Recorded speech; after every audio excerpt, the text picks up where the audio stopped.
विश्व के एक महान वैज्ञानिक के बारे में कुछ बताऊंगी, जिनका नाम था थॉमस अल्वा एडिसन। एडिसन का जन्म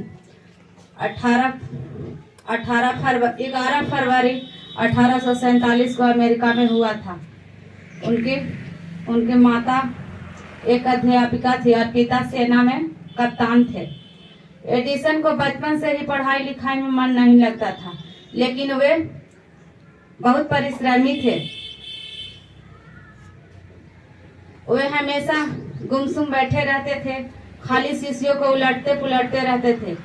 इस हरकत से उनके माता बहुत परेशान रहती थी और हमेशा उन्हें रोक टोक करते रहते थे, लेकिन उन पर कुछ असर नहीं होता था। बाद में उनकी माता उन्हें रोकना टोकना छोड़ दिया और उत्साह बढ़ाना छोड़ दिया। एडिसन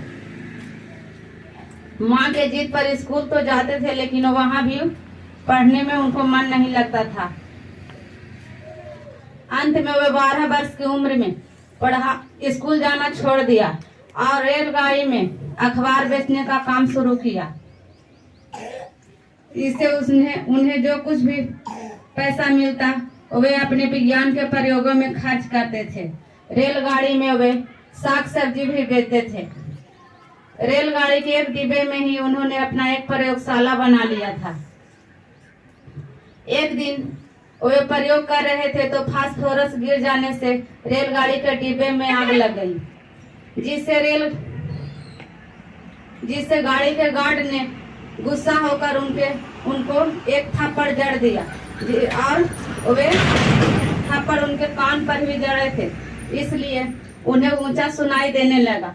लेकिन इससे वे दुखी नहीं हुए, बल्कि खुश हुए कि मुझे जाने दो, बेकार की बातें सुनना नहीं पड़ेगा, हम अपने काम में लीन रहेंगे। उन्होंने प्रतिदिन हर एक वस्तुओं का खोज किया। बल्ब का आविष्कार उन्होंने ही किया, ग्रामोफोन का आविष्कार किया, बिजली से चलने वाली पंखे का आविष्कार ही उन्होंने ही किया। पहले सिनेमा में सिर्फ चित्र रहते थे, उनमें आवाज नहीं थे, लेकिन उनमें आवाज भरने का आविष्कार ही एडिसन ने ही किया। रेलगाड़ी को बिजली से चलाने का आविष्कार ही उन्होंने किया। उनके इस आविष्कार से हम लोगों को बहुत कल्याण हुआ। आज वे हमारे बीच नहीं है, क्योंकि 18 अक्टूबर 1931 को उनकी मृत्यु हो गई, लेकिन उनके बल्ब के प्रकाश ने उनके नाम को भी प्रकाशित कर रहा है। कहा जाता है एक महान व्यक्ति स्वार्थ के लिए नहीं जीता है, बल्कि परमार्थ के लिए जीता है, यानी दूसरों के भलाई के लिए जीता है। आज वे मरकर भी अमर हैं और संसार उनका ऋणी है। Thank you.